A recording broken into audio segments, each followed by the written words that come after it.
What's up, guys? Ask Coach Ben podcast here from Muscle Farm HQ. I got here with me Jim from Jiu-Jitsu Magazine. What's up, Jim? What is going on, Ben?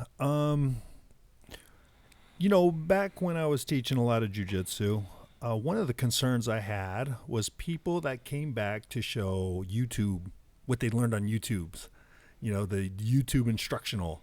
And, it kind of creates a little dynamic of good and bad. What are your thoughts on learning jiu-jitsu online? So this is kind of like a question that's been floating around for a long time. Should I learn jiu-jitsu online? Is there any benefits? A lot of people will take a very hard stance on this and just automatic answer, no, you should never learn jiu-jitsu online. It'll hurt your game. I don't necessarily agree with that. So I'll just break down kind of like a hierarchy right now of what I think is beneficial and things that might be detrimental, right? So I think about this like a pyramid, right? So number one, the thing that's going to help you the most when you're learning, if you're going to learn jiu-jitsu online, is watching high-level competition, okay?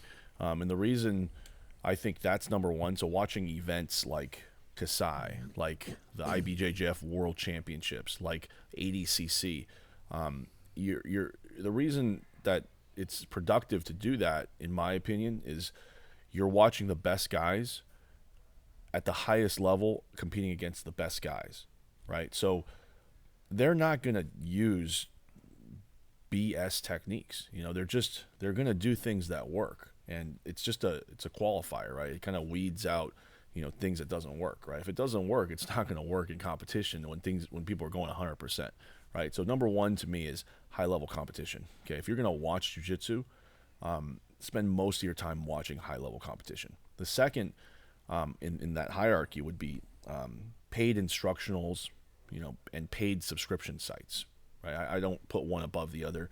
So like paid instructional DVDs, for example, the ones that you can digital download or send you a DVD, it doesn't matter. Like John Danaher's stuff, Ryan Hall's stuff, Marcelo Garcia. Yeah. It goes on and on. The Mendez Brothers online. There's a lot of subscription sites. Hodger Gracie online. There was one point where I had like every subscription because I just, I thought it's expensive. Yes, but like the BJJ Fanatics stuff is very good. If you have a guy you really like, you want to mimic their style. I would say instructionals are usually pretty good, but at the same time, you have to have kind of like a weeding out process, right? So there's a lot of very, very good instructors that they teach not necessarily in the same way that they compete, right? So I see a lot of instructional DVDs, subscription site material that's, hey, I've seen this person do this move in competition, but it looks different. They do it different, and they teach it different. Now, I'm not saying that you're not going to pick up stuff learning it the way that they teach it, but they don't do it the way that they teach it. So there's like a secret to the move or a trick to the move that not everybody is able to teach, or they're not telling it to you, right? So I would put that as the second tier, right? Paid instructionals, paid subscription sites. Usually they're pretty good, right? Usually you get what you pay for. You're paying money. It's better than the next tier, which is YouTube. Okay, so there's a lot of good stuff on YouTube. I learn a lot. Bernardo Faria's channel is great. BJJ Fanatics is a great YouTube channel. A lot of people out there. John Thomas has a really good channel. I'm just trying to think off the top of my head. There's a lot of good YouTube channels, but you have to be very selective, right? We were talking about this before we started the podcast, but those of you that have been online for a while and been doing jiu-jitsu for a while, you probably remember a guy named James Paredes, right? The lug nut. The lug nut. For all of you who may not be familiar with the lug nut submission move, and I say submission Describe with air it, Jim. quotes. Describe how you would get me with that. Well, no, I just can't. There's no describe. You would never get. Well, I caught can in this. describe it. I can describe it. So I mount you. What? Yeah. Right? Okay. So I the cross your arms, and then I turn it like a screw, and somehow you tap. Yeah. Right. This is on YouTube. Yeah. Everybody that has not seen this, search James Paredes lug nut. He has other gems on there too. He has like these arm bars. It just looks like a person that doesn't know how to move. Yeah, they were pretty ill thought. Yeah. So YouTube would be the next, like, it's a hit or miss, right? You could Right. you could run into a really, really good, like, Andre Galvao came out with some stuff on YouTube from Bernardo's channel, right? And I was watching it the other day. I was like, man, this is great stuff, because it's Andre Galvao. Then there's James Paredes putting out, BS. I remember this guy because he used to say that he was how I knew this guy was BS, other than I didn't even have to watch his shit. He said he was a Kosen judo practitioner. Kosen judo. You ever heard of Kosen judo? I have not. So Kosen judo is basically like this super kind of, people think of it like a rare form of judo, right? But I've been to Japan. You know what Kosen judo really means? It just means high school judo. So it's not a thing. It's just saying high school judo. It's just kind of like, it's a judo they practice in high school. I don't know. I asked my friend at the Kodokan, and that's what he said. Okay. So right away I was like, well, that doesn't make any sense, because Kosen judo is not really like a style. It's like a term for a thing. So anyway, YouTube, be careful. There's good stuff there, but you could also run into complete, garbage. Right. Next, so there's more, right? So there's forums, right? Like Reddit, SureDog, the UG, Facebook. There's Facebook groups. What else? Yeah, Instagram. There's like pages on Instagram where it's just kind of like little clips of moves, right? Again, got to be careful, right? You don't know, right? I read Reddit from time to time, and Reddit is sometimes great. Sometimes there's very articulate people. I've learned things from there, but I've also come across just, again, people that have no idea what they're talking about, trying to educate others on something that they don't even know. So you got to be careful, especially when you get into the realm of YouTube and forums and even instructionals, subscription sites, right? There's subscription sites out there, I'm sure, that aren't legitimate. They're just, not high quality. So yeah, that's kind of, that's that. So if you're going to learn online, that's to me like the hierarchy of things that you should be doing. And then a little bit off topic, but recording your own rolling and analyzing it, this is not online. You just requires a computer or a phone, but I think that is almost more valuable than anything else. Recording what you're doing, and then Mikey Musumeci talked about this in his documentary. He talked about kind of teaching himself by recording his rolls, right? And I've been doing that myself. You remember we rolled the other day, right, and I recorded and analyzed it and narrated it. And I don't know if I'm getting better from it, but it's fun. It's at least. Well, it's a healthy exercise, especially as a coach, as an instructor. It's very important to and a lot of guys that they're unwilling to do stuff like this and put themselves on a platform to be wrong, to make mistakes. And I think, in our conversations and in our discussions, we believe in transparency. Oh yeah. It's like, and that's, I think, all in all, that's the spirit that everyone's drawn to about jiu-jitsu. There's truth in the technique, if it works on the mats. And even martial artists beyond jiu-jitsu, I mean, Bruce Lee, he credited his art, the creation of his art, as stripping away stuff that doesn't work. Yeah. And, there's a lot of honesty that happens when you do stuff like what you do, when you video yourself and you kind of narrate, you navigate, you allow people into your head and the thought process that goes on. You also become a better teacher because Absolutely. you now have to articulate what it is you're doing. Absolutely. It's the rolling that I've done and recorded. You guys will probably not easily find it, but if you want to see it and get an idea of what I'm talking about, go to the YouTube page, school BJJ Arcadia. That's my academy. And it's SCHL. No, it's a school. It should be school. Oh, okay. Out. It's written out. Yeah, Okay. it's written out. School BJJ Arcadia YouTube. I've got like 10 subscribers, so I don't expect much. But After this, you'll have 13. I don't put it there. I don't put it there. For it's just what I am. I'm not putting on a show. All I'm doing is I'm rolling at a comfortable pace with my brown belts, blue belts, white belts, whoever it is, black belt friends. We have one on there, and it's just something to kind of learn from, right? I learned a lot from the role that me and you had, just narrating it and then trying to. And the reason I do it, by the way, for people that are wondering, is I do it and post it on my Facebook group for my students, so they can get an idea of what I'm thinking in my head. It's just transparency. I get tapped in these things too, by the way. I don't care. Like, it's not a big deal. It is what it is. I don't even think the camera's on or anything. I just kind of, record it, go home, analyze it, put it out there, and that's it. I think that may be as valuable, if not more valuable, than watching high-level competition, because you're watching yourself, right? If you're making a mistake, you can right away see, okay, I do this weird thing with my foot. Maybe I'm not keeping my knees tight enough on side control.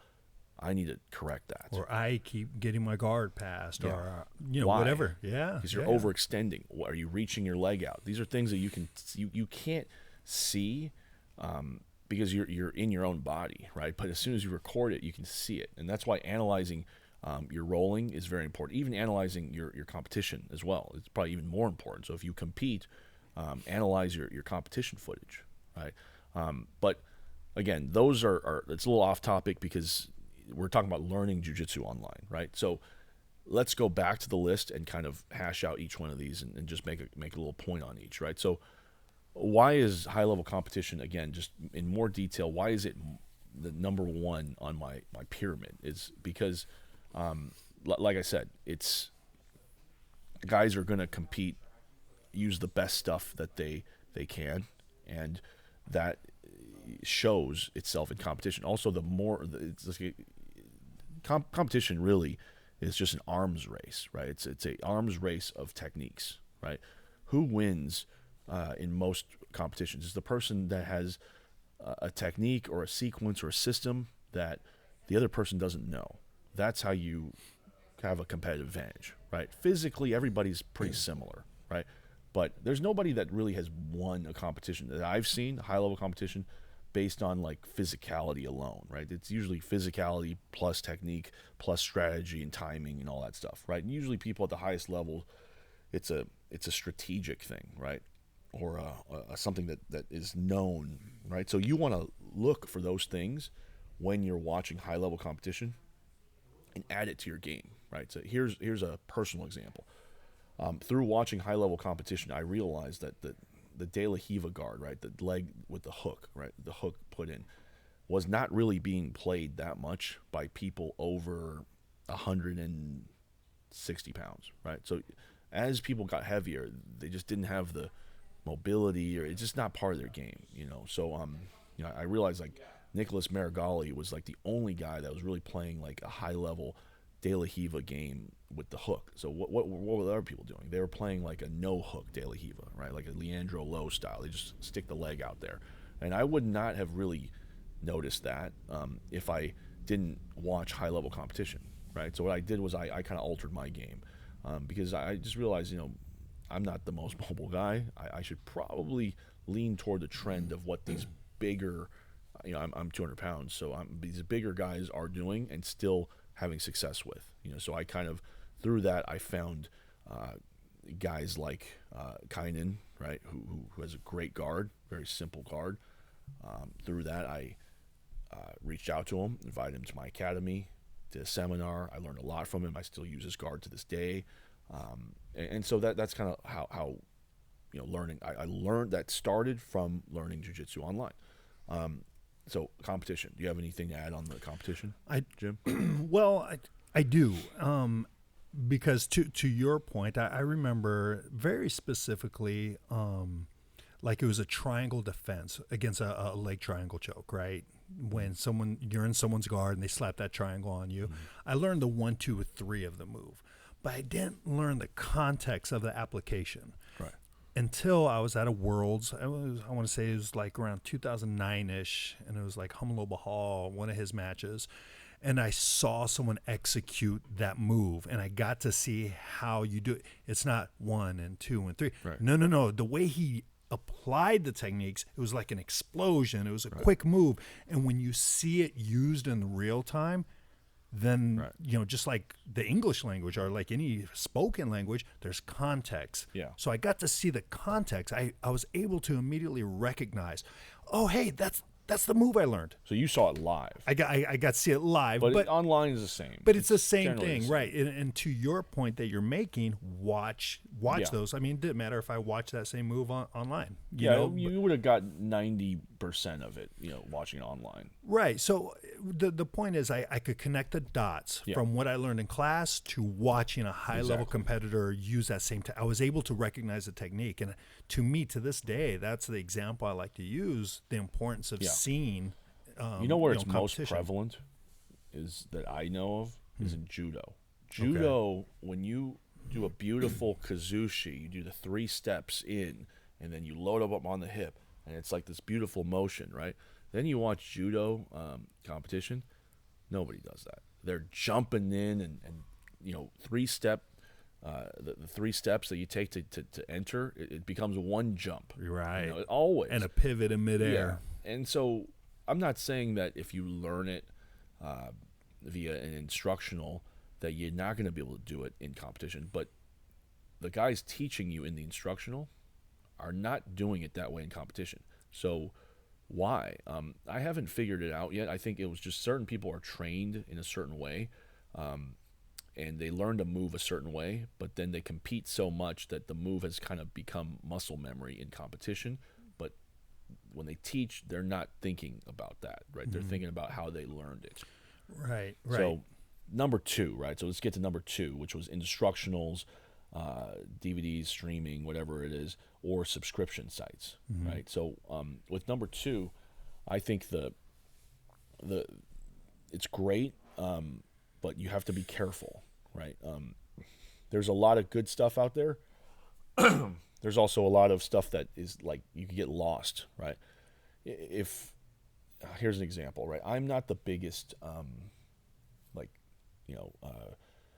Mendes Brothers game kind of guy anymore. I used to be, but after a while, I can't play a lot of the stuff that they do. Like I can't invert that well, and I know how to teach and do the berimbolo, but I cannot for the longest time I couldn't make it part of my A game.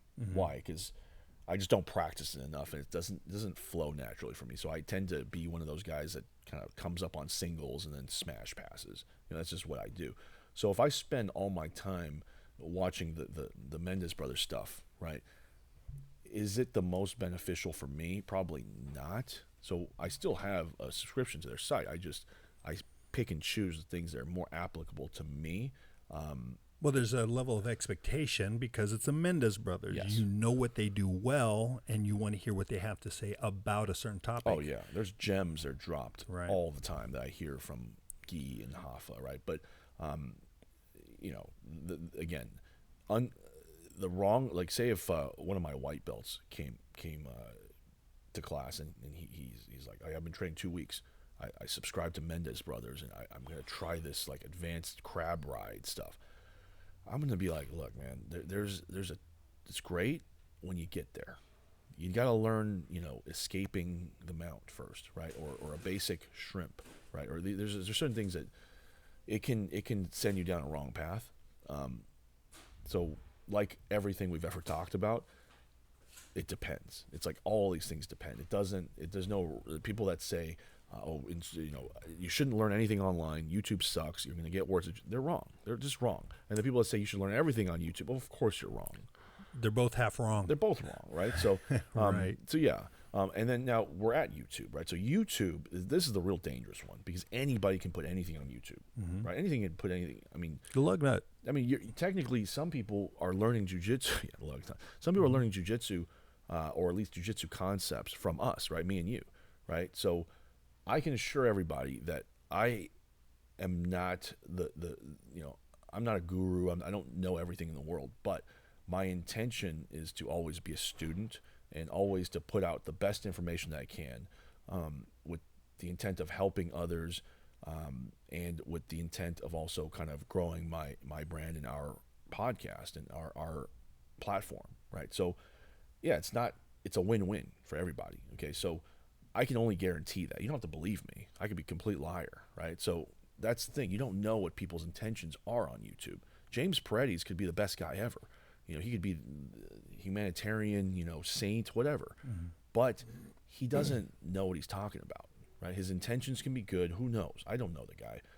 Probably not. But at the end of the day, you don't know these people. You don't know what their intent is. You shouldn't even believe what I say. Nobody should believe what I say or Jim says.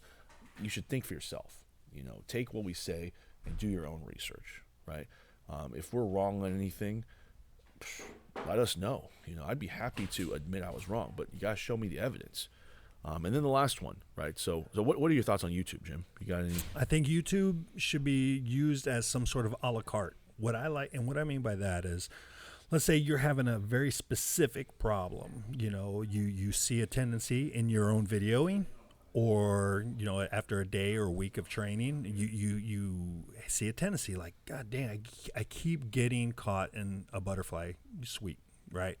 So then YouTube, do a search for it, defense against butterfly sweep, and then boom, those could come in, and then from there the filtration begins. Yeah. You gotta. It's on the person doing the search here to recognize what their ability is, what they can and can't do. Yeah. So as far as like an a la carte, it's great. But when we go to the course packages, like the Mendez brothers or any of those sites that you named off before, it's like you get a certain quality. Yeah, it's a higher quality. You get a whole system. Well, you're paying for it. Well, I would say, I mean, even if we strip out the judgment of a higher quality, let's just say you get a consistency in the instruction. Yes. Whereas that thing that you said, that butterfly path, that's not in there. It's not in there. So, or if there's something, it's like, yeah, I know that one, but I need a higher level, or I need a deeper understanding. How do you think people should approach their instructor about YouTube videos? Like, what if? Great question. What if I was your student and I said, "Hey, Jim, I've been seeing this thing on YouTube, and I want to do it." So, do you like that, or do you? What would you say? Well, it depends. I like it if they're taking the previous instructions and my thoughts, because I will give my thoughts about this as an instructor. It's like, you got to be careful. This is essentially I get what we're asked talking that about every now. week, by the way. What do you think about this? And then phone's in my face already. Yeah, right. After class, Yeah. sure, let's talk about it. And much like you, I'm a fan of learning. Yeah. And we'd be foolish to not seize the opportunity to learn from this technology of YouTube, right? So then we're in the lab. We live in the lab. If you see it, if it looks interesting, oh yeah, let's go. Let's go down the rabbit hole. We'll learn this together. But I think it's up to us, not that we are the be-all, end-all, but we have a solid foundation. Yeah. And we can spot crap. Right. So we're pretty open-minded. I don't think a lot of. No, I shouldn't use the word. I don't think a lot of. It's common. It's common that you get some people that they're closed. Yeah. And So if you train at just a standard jiu-jitsu school, I don't know where you train, anywhere you guys train, you gotta be careful with that, okay? Because I'm very open-minded, but I even get annoyed when a student every class just goes, "Hey, I got this another move on YouTube." I mean, is this ever gonna end? There's a million moves on YouTube, right? What about the stuff that I taught you today? Maybe we should work on that. Let's value that. Yeah, or if you have I get this one a lot too, where it's like, I just feel like I can't get out of this position. So I mean, when does it end? That can be very annoying to an instructor. So I would just say, if you're a student, especially a lower belt, be careful going to your instructor about like YouTube videos, or even instructional. Some instructors, they probably don't want you to be subscribed to other instructors' subscription sites. So again, you got to tread lightly. I don't know everybody's situation, but we got to wrap it up. So the last one is just forums, right? I think forums could possibly be the worst, because you can't even see who these people are. I could be a troll. I could be, a person that thinks I know what I'm talking, very convincing. I have a way with typing words. You can't even see me, So forums, I would really stay away from. Yeah, Tread with I caution, just for the sure. most caution I would do with forums, like Reddit, like these things. Reddit's great, a lot of great stuff on Reddit. I learn a lot on Reddit, but there's a lot of crap on. There's a lot of gossip. There's a lot of useless stuff. There's a lot of bad instructions there. So yeah, so that's it. Learning jiu-jitsu online, good or bad? It depends. Yeah. Right. It depends. Tread lightly. Be careful. And yeah, you just arm people with a good foundation to move forward in this digital realm. So, once again, thanks, Coach, on some good knowledge. If you want to follow Coach on Instagram, at Coach BZ, Bravo Zulu. Follow Muscle Farm at Jiu-Jitsu Magazine, also at Muscle Farm at Jiu-Jitsu Magazine. Thank All you. right.